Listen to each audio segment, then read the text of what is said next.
If you like the video, make sure to like, subscribe, and comment. For more videos like this, what's your true, unexplained story of being in a place that shouldn't exist? Eerie towns, creepy roads, etc. A couple years ago, a buddy and I got turned around on a side road in rural North Missouri. I had no service for GPS and it was pouring rain, so I headed south toward my destination hoping to run into a main highway. We ended up coming into the town of Skidmore, Mo. It's a tiny town in the middle of nothing, but there's something dark about that place. Infamously, in the 80s, a man known as the town bully was killed in broad daylight in the middle of town there. Not one person spoke up about who killed him, and it's never been solved despite many witnesses. There's also been disappearances, and a brutal crime a few years ago involving a baby being cut out of a woman's womb. Keep in mind, this is a town of only 270 people. As we drove down the main drag, several people gave us a blank but intimidating stare, completely unnerving. Once we got out of the town, my buddy mentioned he'd had a sense of impending doom or danger as we drove through. Weirdly enough, I'd been feeling the same way. I'd never had such a persistent gut feeling of danger like that before. We agreed to never ever ducking go through Skidmore again. There's something seriously evil about that town. It shouldn't exist. I have a couple, but I will choose just this one. Driving in rural areas in New England, near the borders of Vermont and Mass, so I am not sure which one I was in. It was late. Well, okay, so late it was actually early. And there was fog, dense fog. Like Silent Hill levels of fog. And like an idiot who dies in the opening scene of a horror movie, I am driving on back roads. First, my headlight just up and goes out, cannot use high beams because of fog. I am in the middle of nowhere, I haven't seen a house or town in a long time. Car starts making noise, check engine light comes on. So I pull over, nothing much around, field and fog and dark. Creepy as hell. I gamely look at the engine. I can fix electronics, not engines. I tighten all the things I know. Car now won't start. So I am in the dark, in the middle of nowhere, on the side of the road. Because of the natural rules of how things work, my cell phone has no service as well. It is like one big cliche. But I am not stupid enough to go wandering the roads right now. So I recline my seat and decide to take a nap for a couple hours until the sun comes up. I wake up, the sun is coming up, the fog is going away. And I am in on the main street of a tiny town, parked in front of what looks like the Bates Motel house. Houses everywhere. It was the creepiest feeling. I was sure and off in the woods. There was not a light on in any house all night.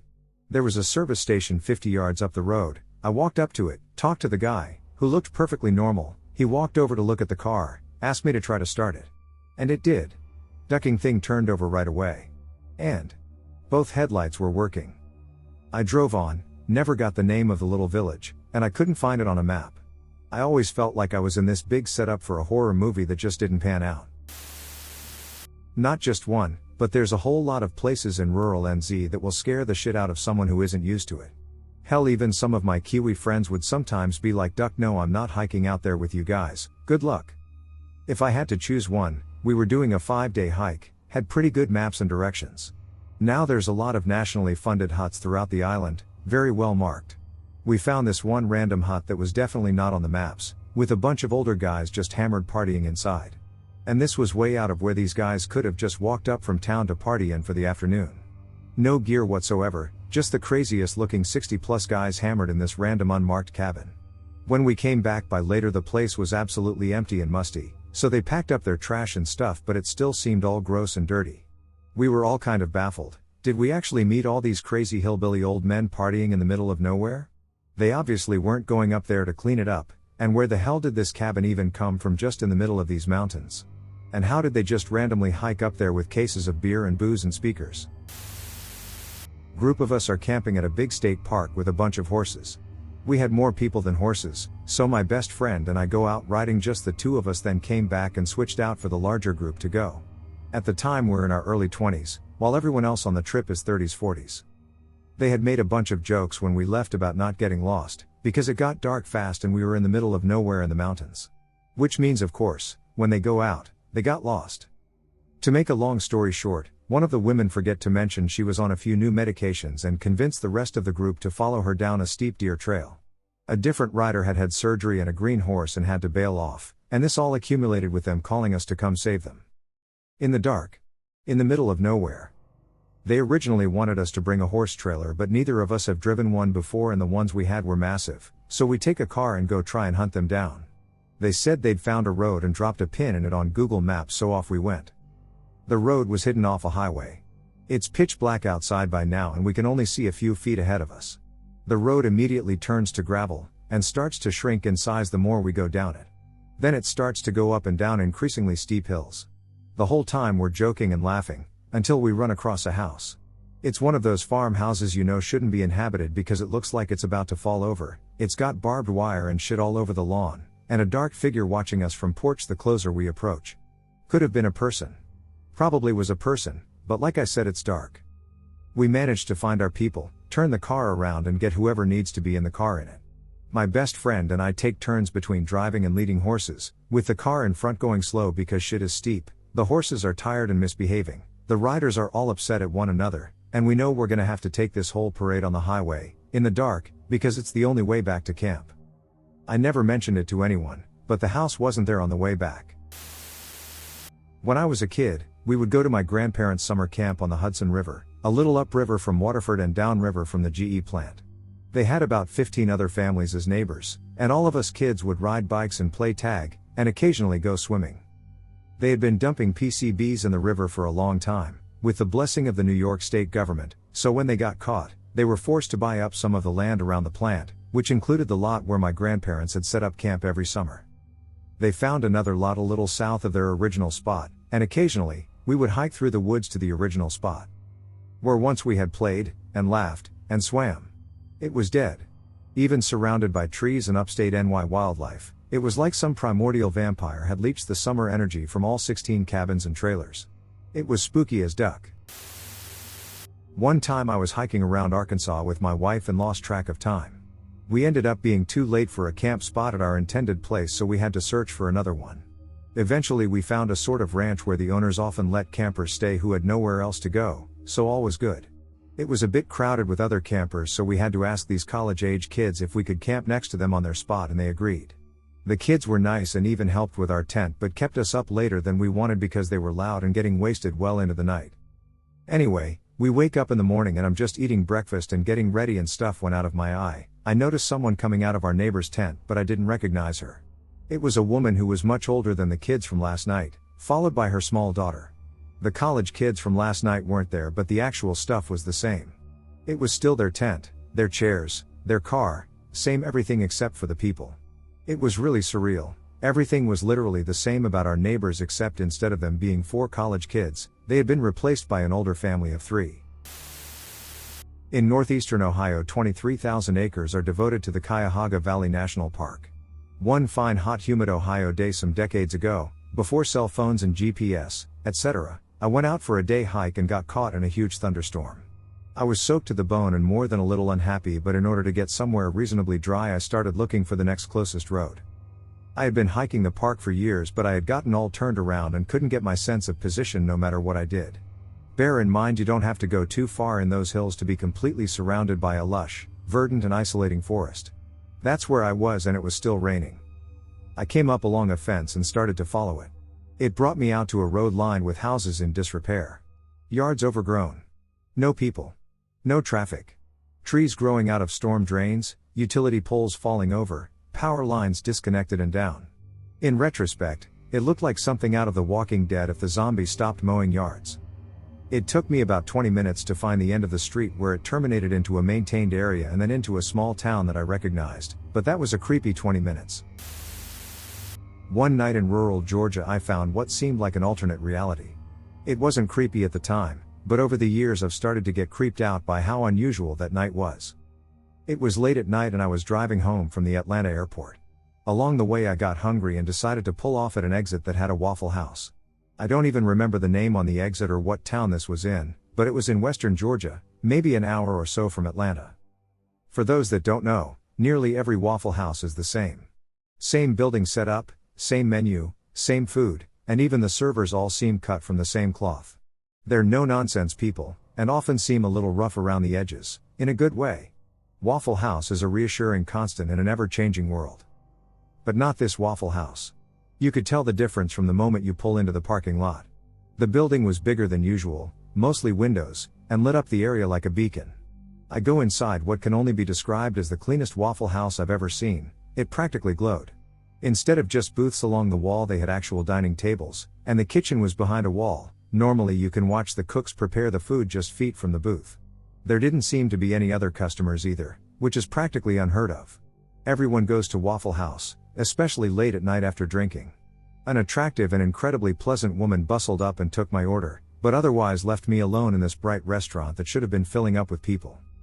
She brought back my order, and it was probably the best damn waffle I've ever had. I finished eating, paid, then got back on the road home. To this day I haven't met anyone else that knows about the mythical shining Waffle House on a hill, and I'm pretty sure it was something out of an alternate universe. I was hiking with some friends in Colorado. It was a beautiful sunny day, up until we were in the middle of the trail. Then it started pouring, and we weren't especially prepared. Still though, a little tired, a little delirious from the night before, we trekked on. We hadn't seen another hiker in a half an hour or so, but after a while a couple of guys came the opposite way of the trail. They reassured us the cabin would reach us soon. Not sure what that meant, we kept going. After about an hour, we came upon a small cabin that looked ancient. We walked in. Inside, it was clear that this was from a very, very long time ago. Looking to the corner table, 2 children were eating bread and peanut butter. Next to them were, presumably, their parents, speaking to a man with skin so wrinkled it looked like he had emerged from a decade spent in the bathtub. Nobody acknowledged our entrance. The moment I stepped in I got a feeling like I was in purgatory, or like the Black Lodge in Twin Peaks.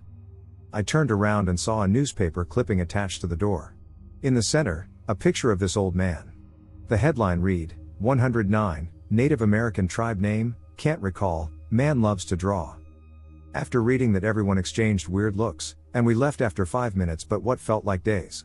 Nothing really supernatural, but I still get the feeling of that cabin every once in a while, a year later. I was relocating across Texas and, as I normally do, was driving through the night to skip traffic and because it's more serene that way. I was driving straight through central Texas going northwest, so seeing the hill country change to desert in the full moon was super cool. Anyways, I was driving with my, now ex-wife and we were running low on gas. Luckily, we were pulling into a tiny no-name town and we could see an old gas station come around the bend. This encounter happened at about 2 a.m. Now, this town only has one road, and this station was right at the edge of town at the end of it. When I say old, I mean very old, the type that you have no option of prepaying. You simply flip up the handle on the machine and you hear the pump inside start struggling to get the gas from the reservoir. It had the old style tick readers too, not a thing electrical on it. I, being the young man I was, had never seen one before, so I walked into the store to buy the gas before I pumped. The store only had one light in the far back on, and I almost thought it was closed since it was barely brighter inside than it was out in the moonlight. Upon entering, I saw the place was deserted, no customers, no workers, nothing. However, there was an odd tune playing on someone's radio that I couldn't place. An old sounding, upbeat piano piece was playing somewhere around the corner inside, and I heard shuffling once I walked closer to the source. This place made me feel scared. Not the whoa this is creepy scared, but the all hairs are on end, something is seriously wrong here but I can't figure it out scared. As I turned the corner, I saw a young man standing next to a large radio and dancing. His dancing, though, was extremely off-putting and seriously didn't match the tune at all. Though the radio was cranking out what sounding like ragtime, this guy was running his hands up and down his body and pretty much feeling himself with his eyes closed in what looked like bliss. He was going far slower than the music and definitely wasn't on tempo. For some reason, I couldn't speak. I couldn't even move. I was in a trance as every part of me screamed to turn and leave. Finally, I said, "Excuse me, I just need some gas." The guy kept dancing. I said it a little louder, and he finally slowed down a bit and opened his eyes, and focused on me. But it was like he was looking at a finely cooked steak. He was looking almost through me, and silently walked to the register, not saying anything. I said, just $20 please. He, again, didn't say anything and just stood behind the ancient register, so I just figured maybe he didn't speak the language or was embarrassed I caught him dancing, so I laid the money on the counter and went outside hoping he'd turn on the pump.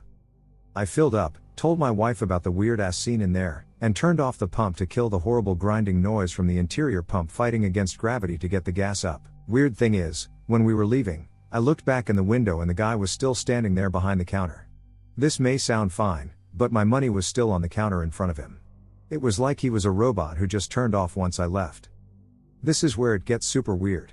A couple months later, I was driving back to San Antonio to visit family, and we figured we'd stop at that old gas station to see it in the daytime since it had become somewhat of a running joke between us.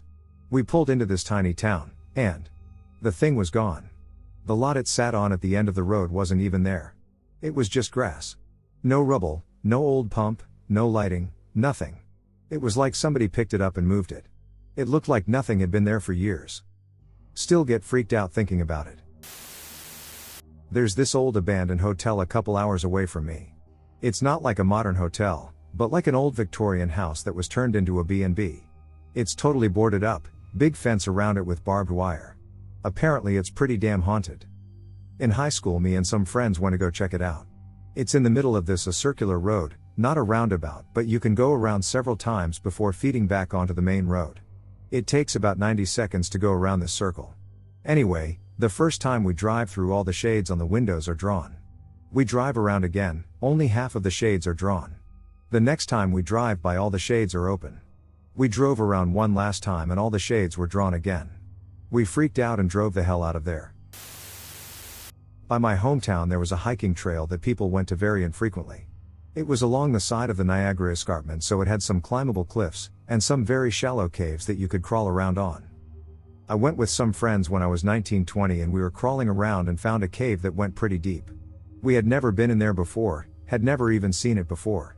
So we pushed forward and decided to check it out even though we had no flashlights, and this was when cell phones didn't really have a flashlight function. We stepped into the cave and it was easily 20 to 30 degrees cooler than outside. Upon looking around with which light we had, we noticed it was really clean inside the cave, as in it didn't have beer cans littered everywhere like all the other small caves did. While in there we got a really eerie feeling after being in there shortly. Hearing weird and strange things. Feeling like we were being touched, poked and pulled, and not having any way to figure out who was doing it because it was too dark. We were just using lighters to see what was around us. We were convinced one of us was messing with the others. Although anytime we sparked up a lighter, we were all decently far apart. We decided to hightail it out of there after only a few minutes, convinced to come back with flashlights. We came out to see that it was now dusk outside. When we entered it was midday. Somehow we had lost roughly 3 hours inside of this cave.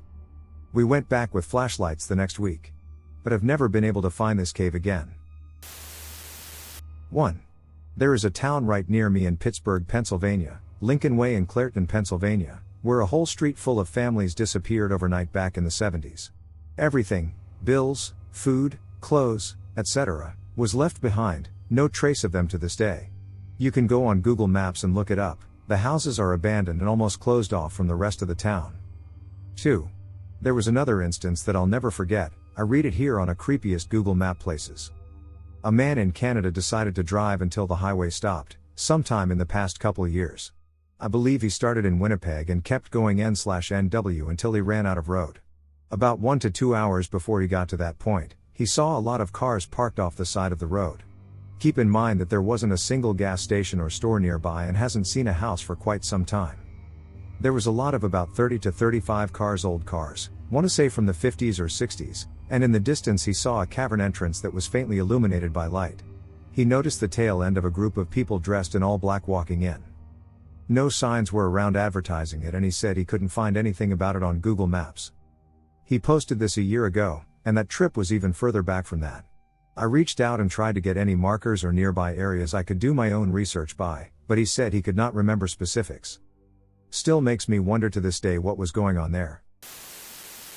When I was about 12, my mom and I were traveling cross country to move. We were staying the night in Missouri, at a typical roadside hotel next to an Applebee's, so we went in for dinner. It was packed, despite us being one of only a couple guests at the hotel, so we sat up at the bar. We noticed something weird after a few seconds. Every single person had a glass of milk in front of them. Even the dudes around the bar. Nothing else, just a tall glass of milk. Someone opened the fridge under the center bar and we saw just gallons of milk. The bartender took our dinner orders and brought each of us a glass of milk without us asking for anything to drink. It was so ducking weird. My mom told me not to drink it. On our way back to our room, my mom stopped at the front desk and asked the woman working there, half jokingly and half concerned, why everyone drinks so much milk in this town. The woman said she had no idea what she was talking about and we just moved on. When we were putting our leftovers in the mini fridge up in our room, there were like 10 mini cartons of milk. No brand, just the word milk in black lettering. It was a weird place and I've never been able to figure it out. When my brother and I were 10 and 12 respectively, our family went on a hike through the cemetery and into the woods not far from our house. My brothers and I would explore these woods every day. Even camped in M before. We knew it like the back of our hands. Anyway, as the family hits our usual spot by the creek halfway through, brother one and I said we'd be back in a few. We wanted to wander off further up creek. So we did. We came across a very large hill we had never seen before. It was littered with what looked like someone's worldly possessions. As if they turned a house upside down, shook out the contents, took the house and left. There were tons of painted X's on the trees showing someone intended to cut them down at some point. We poked around for a few when we thought we heard our mom hollering at us.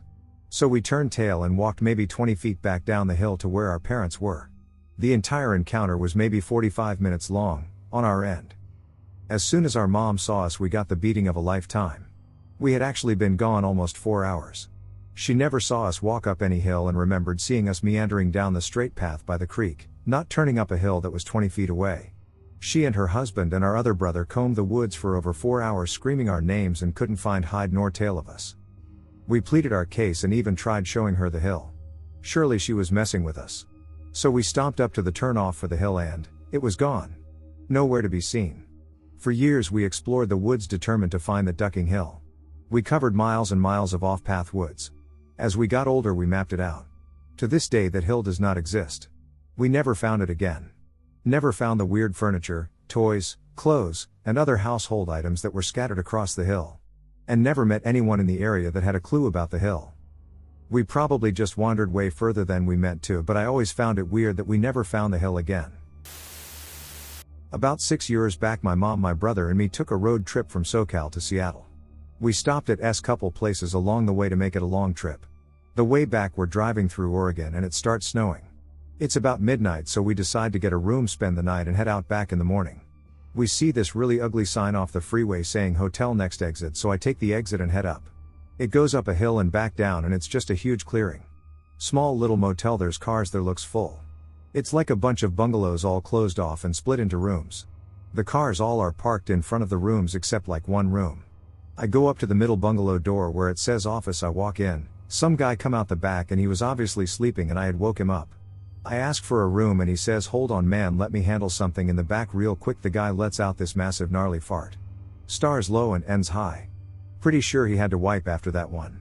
I start laughing and he walks back in and gets mad I'm laughing. Gives me the key and my mom and bro all go to the room for the night. Next morning it's about 7 a.m. and we hear people outside the room. It's loud and a lot of people. I look out the window and no one is there. Not a single person, but we can still hear them. We got ready and left at about 7:30 in the morning. We can still hear people but still don't see anyone. We walk outside and it's nothing but old cars parked there. Rusted out, some sitting in cinder blocks, some no windows. I go to the office and a different guy than the gnarly fart guy is there. He keeps asking if we're sure we don't want to stay another night.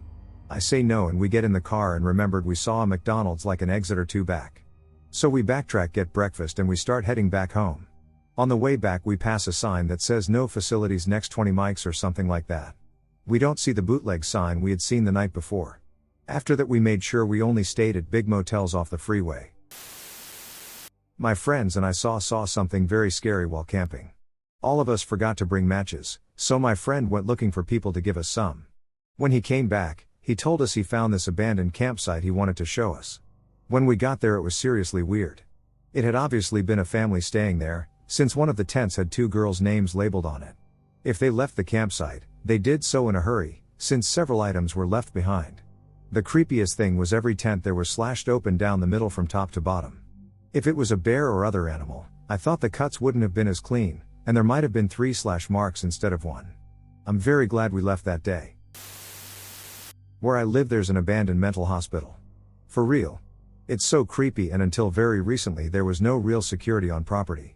Right now they're going through asbestos removal so they can implode it, though. I worked fairly close to it, so one night I told my coworkers I was gonna walk home and took the long path through the woods. If you parked at the businesses near it, they would usually call the cops. I got into an auxiliary building, and it was the creepiest shit ever. I'm a big fan of the game Outlast, so it felt like stepping straight into that. I then ventured further to the main building and the auditorium. I was wearing a mask and stuff so the asbestos and dust didn't kill me. It was crazy. The thing is, it's recently-ish, abandoned like 2004 I think. So it's all modern architecture and everything seems eerily new. There's graffiti and such of course, but it really feels like one day everyone just up and left and never returned. Every single time I looked down a hallway I felt like there was someone or something there. There's a series of tunnels under the city that lead to this hospital too. I tried to go down there but my planned escape route had been backfilled, probably to prevent people like me from entering, so I went back up and walked back through to my work and to catch an Uber home. On the way out I was accosted by a bunch of cops. Evidently they had some cameras and such out there. They take trespassing really seriously. I showed them my Florida ID and said I was a temporary resident and lost my dog. I had no clue about the history of the place and just searched the woods. They believed me and sent me on my way. 20 some odd years ago, I took my kids and parents on a driving trip through the eastern coast of Canada. My dad, who was currently driving, decided to take this short cut off the main highway down a dirt road. About 5 minutes down this road, things go eerily quiet. We should be able to hear birds, the trees rustling, cicadas, yet nothing. It was too quiet. Dad starts slowing down. I am busy looking at the map. I know where we turned off and there was no designated road on our map. I'm worried that I can't find it. I look up from the map as I have realized, nobody is talking. Everyone is looking out their windows. There are little stick people and stick designs hanging from the trees. Some are just shapes and others are more intricately made. Dangling, swaying slowly. Between this and the fact that it was dead quiet, I made an instant decision and told Dad to turn around and leave as quickly as possible. I felt a huge pressure in my ears, like they needed to be popped. Mom had goosebumps and my dad said we were just being silly. He obliged and got us out of there. My friends and I were wandering through the woods alongside a massive college campus, and came to a clearing, with a massive abandoned and unlit industrial complex sitting inside with an overgrown old road leading somewhere or other. There were abandoned, rusted out school buses, and all sorts of just walls, with printing and signage and warnings, scattered about as if they were leftover Legos. Not permanent structures, but parts of something. With signs on them about radiation, because apparently they were for some sort of bomb shelter project during the Cold War that was never completed.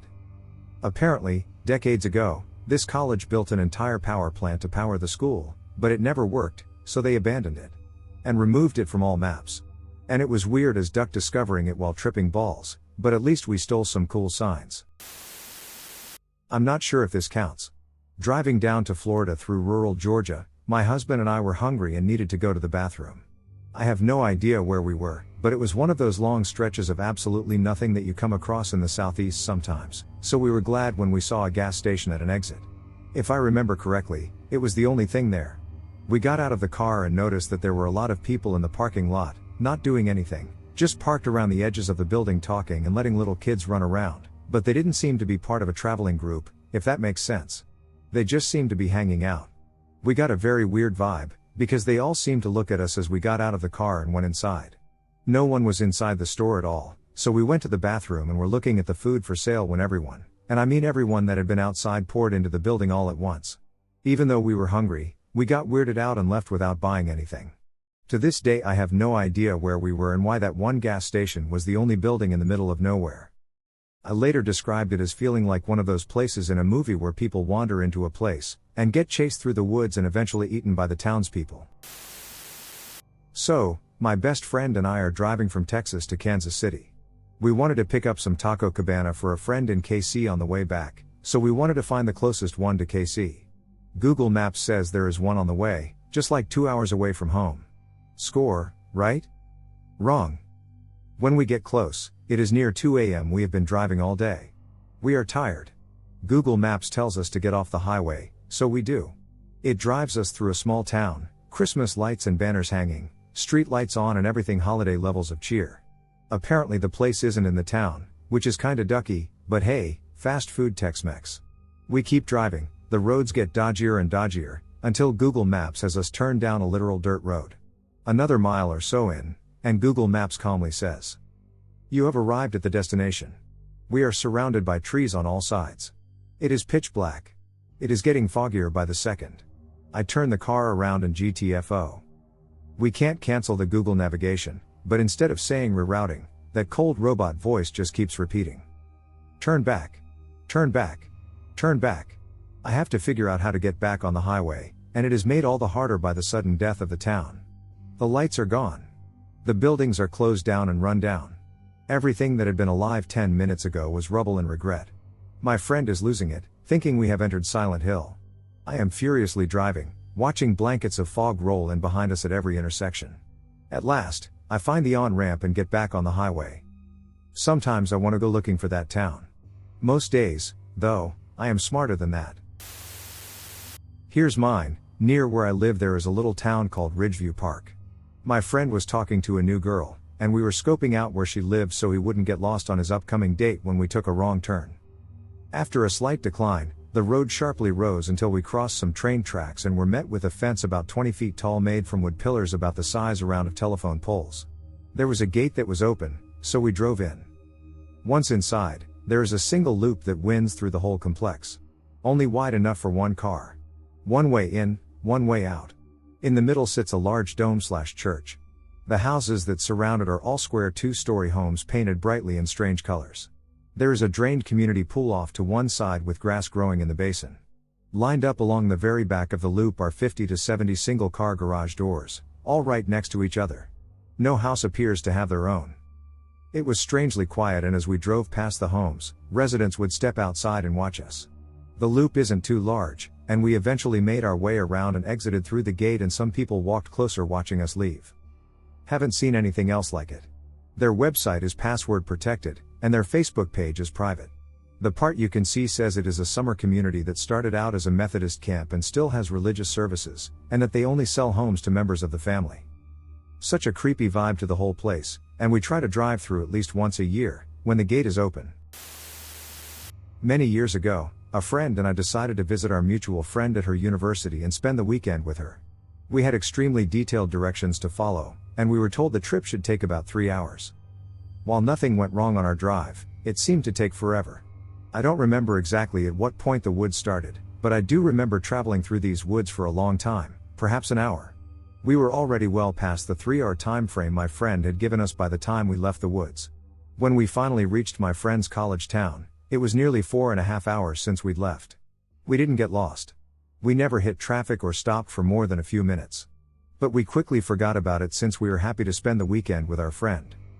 When the trip back was a little over 3 hours, we thought it was weird but didn't think much of it at the time. It wasn't until my next trip to visit that I realized something had been strange. I spent that whole next trip waiting for the long path through the woods that we had been on the first time. But they never appeared. Following the same directions as the first time, the entire trip took me about 3 hours, as did every other trip I made out there in the following years. I don't know what happened, and I've never been able to replicate it. I still wonder what happened and where we really were when passing through those woods. This story takes place in the mid-90s, a time before widely used cell phones and GPS. My two best friends and I, freshly able to drive, decided we would head out on a Saturday to a water park in southern Missouri, about a 3-hour drive from our hometown in northwest Arkansas. We had never been before and just used road maps to get there. We had pretty fantastic time, but as the sun started to reach the tree line we thought we ought to head home. It's about 7 o'clock and we miss a turn, but my friend Paul, who was navigating, said not to worry, another turn was coming up that would get us there just as fast. The next turn took us from detoured to completely lost. By 8 o'clock we are on a road that seemed to be lacking in informative road signs and zero lights. We finally see a gas station and are relieved to get some directions as well as some gas. My friend Taylor and I go inside while Paul pumps the gas. We come inside and a very friendly old man in his early 60s who gives us a very large grin and says, "Well, hello there." It was very Foghorn Leghorn-esque. Looked like an extreme hillbilly but very pleasant. We explained that we were needing gas and wanted to fill up. He explained that he was about to shut down for the night but would be happy to oblige us. He then said something I'll never forget: "You have to make haste though. Tonight is buffer night." Taylor and I looked at each other and shared an awkward look. We asked him if he could point out our location on the road map. While he was finding it, 2 people entered the shop from the back and called out for the old man. He said he was up front. The 2 approached us, a man and a woman, and at first looked confused, then as though hit with an epiphany they smiled. They asked the old man, "Are these the guests tonight?" He shot them a look and said, "No, these are some lost children." The way he said children caused the hairs on my neck to stand up. Not sure why. They looked at us and said, "The 3 of you should make haste, because tonight is buffer night. Two things scared the shit out of me right then. The first being, how did they know about Paul pumping gas out front when they came from the back, and the second being that they repeated the old man verbatim. We clarified the directions to get back on a main highway and paid for the gas without waiting for change. Taylor and I booked it out of the gas station to find Paul already in the passenger seat. When we got into the car, we were nearly airborne from the speed we took off. Before we could say anything, Paul told us about how 3 men from across the street stood under a tree just watching him. He waved, but they didn't move a muscle. We just drove as fast as we could until we got back to the highway. To this day I will still have a nightmare every so often about that gas station and what my imagination has twisted buffer night into being. A group of friends and I decided to take a small Saturday afternoon road trip into the backcountry of South Carolina. We figured we'd just drive around, head southwest, and see if we could find some antique shops, cemeteries, abandoned buildings and the like. We pile into my car and start driving. It's about an hour of nothing, just some light conversation and southern pine forests. We pass a few horse farms, some quaint old mill towns, and a few gas stations, but nothing interesting yet. 2 p.m. rolls around and we decide we wanted to get something to eat. As a rule, we always like to try local diners and restaurants, so we kept driving until we saw a faded road sign for a town. It was about 5 miles down the road and we figured that's good enough. As we're driving through the town, we notice there's no one out. No cars on the roads, no people on the streets, and no real houses. The streets are lined with abandoned and boarded up warehouses, shops with broken windows, and a few broken down cars from the 90s. The further we go, the worse it gets. We finally get to a diner that's right off their main street. It looks like there's about 10 people eating inside and there's a few cars in the parking lot. Seems like they're open. Here's where it starts to get weird. We open the door and step in. As soon as we clear the threshold, everyone stares at us. It's like in movies where the record scratches on the jukebox and everyone looks, except far more uncomfortable. In the middle of the diner is a large table with 6 people around it, who all turn back to their food and start whips or talking. The waitress nervously shuffles up to us and quietly asks how many. My friend Chris takes the lead and says 4 in just a normal speaking voice. Everyone looks at us again and the waitress, who looks barely older than 16, recoils, but takes us to our table. She sat us in a basic 4 top near the large table in the middle. She takes our drink orders and leaves. Once she goes, we all whisper about how weird that was. While we're talking, the line cook is just staring at us with this violent look in his eyes. We all figure out what we want and wait. We sit in awkward silence for about 10 minutes before the waitress comes back. She takes our orders and disappears into the back of the diner, leaving us alone in the dining room with the people at the other table. It gives us some time to look them over. They're a basic southern family. Chubby, haggard-looking wife. Husband with sun-leathered skin and oil stains on his coveralls. 3 children, all girls, all in nice Sunday dresses. And then her. The other woman was dressed like the younger girls, but looked very much in her 40s. She wore a red, paisley-patterned dress, with frilled lace at the collar and cuffs. Her hair was long and stringy and covered the bulk of her round face. To the left of her was a doll, seated in a high chair for babies. The woman would sometimes lean in towards the doll and whisper something, then giggle. Soon the waitress dropped food off at their table, but set a meal down for the doll too. She commented on how pretty the woman's daughter was and left.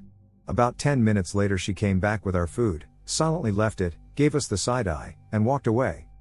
The waitress came back to refill the other table's water, where she asked everyone how the food was, but asked the doll too. When she asked the doll, she spoke in a baby voice. The woman then picked up the doll, held it in front of her face, and spoke in a little girl's voice. She was being the doll. My other friend looked at me with the most terrified, wide-eyed expression. She worked with disturbed children as a therapist in a court-mandated facility. We shoveled our mediocre food down and my friend Chris just dumped $40 on the table and we left. As we were leaving the town, Chris was looking for any sort of town name. I was checking to make sure we weren't being followed. This happened about 6 years ago and we still can't find that town. No one remembers the name, or the road it was off of, but we remember being there and what the diner looked like. So, these happened when I was growing up along the Texas Gulf Coast. I don't want to name the specific town, because there are still creepy things that happen out there. One time I'm hanging out with 2 of my friends and we decide to leave the house and go to our other friend's apartment. To get there, we cross the street and then head down a little side street to the back of the apartments. The side street is about 200 yards and makes a tight turn to the left. There's a deep ditch at the end of the road, easily 6 feet deep and 8 to 10 feet across. As we got onto the street, there was a car in the ditch, looking like it had just driven right in. We go to investigate, and we can see there is someone in the driver's seat, bent over the steering wheel, eyes closed. Me and one of my friends start to get closer and are going to climb into the ditch. Our third friend grabbed us and shook his head. "Don't. It's a trap," he says, and we all look at each other, realizing he was right. We head on the other 400 feet into the apartments and get up to our friend's place. Once inside, we all look at our third friend and we're like, a trap? Realizing how stupid that sounds, we all run back to the corner, and the car was gone. No tracks leading into or out of the ditch, no sign of the crash. We were gone maybe all of 2 minutes, maybe 3. Not long enough to hoist a car up out of that ditch. Another time, me and my friend were out driving late one night, heading over to someone else's house, out by the plants and refineries. It's pitch black with only the street lights and the plant's torches lighting up the night. At one stop sign, we look to the left and there is a crowd of 100, maybe 150, walking down the street parallel to us. They had torches and baseball bats and were completely silent. We turned around and went home. Last one. I came home from school on a Friday and my mom told me I had gotten a phone call reminding me I had promised to help someone move the next day. She had taken the address down, but not the name. Now our town was laid out on a grid system. Given someone's address and street, I could tell you where they lived. Except this address. Instead of the numbers everyone else had, this street was called Russ Street. I had to get out a key map to look it up, since it was before the internet. Well, I wasn't one to go to strange places by myself, so I gathered up my friends and the 4 of us went out on Saturday to go help someone move. We managed to find Rust St and eventually find the house. It was completely overgrown with weeds and some dead trees. We sat there for about 5 minutes and then decided that lunch and D&D was a better way to spend the day. No one ever called to complain I had never showed up, and I was never able to find Rust St again. I have one. I was staying at a friend's place in the financial district in NYC. They were out of town, so I was babysitting their cat. At some point in the late evening I realized I hadn't eaten dinner, so I went out to find something fast. Hurricane Sandy had recently come through, so many shops and restaurants were still closed and in recovery mode, so my search turned up nothing of interest. On my way back to the apartment to order delivery, I walked by a place with a woman standing outside and she said free pizza. Now I'm not one to ever turn away from those words, so I turned to her and she repeated the phrase while opening the door to a small pizzeria. I went inside and sure enough there was free pizza. I ended up getting 2 large slices and headed back home for the night, stopping to give one to the doorman at the apartment complex. The next day I walked the entirety of the financial district and found absolutely no trace of this pizzeria. To this day I still call it my ghost pizza story.